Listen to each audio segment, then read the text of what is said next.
Так, вот у нас получается уже такой камин угловой. Ну, сразу не рассказывал. Как-то все, он быстро сложился. Вот, значит, внизу арочка. Там будет под, значит, аркой будет дровничок для дров.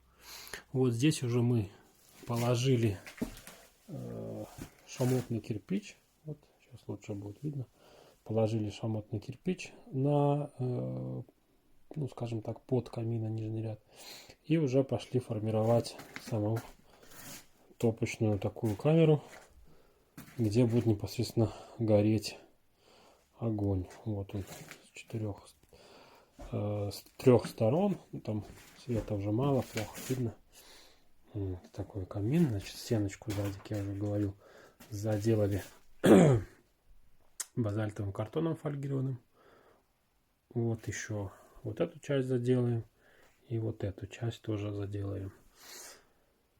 Вот. Ну и печечка тут наша тоже растет потихоньку. Ну, здесь тут всего накидано, пока особо сильно не видно. Но потом более подробно расскажу. Здесь уже тоже мы вот видно положили шамотный кирпич.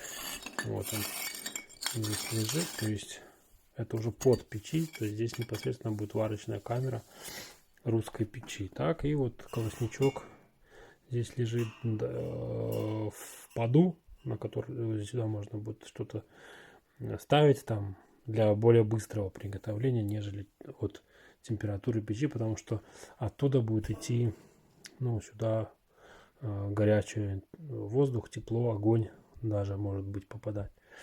Вот, ну, тут вот будет дверка в эту камеру большую подовую. Вот, ну и там плита уже будет лежать.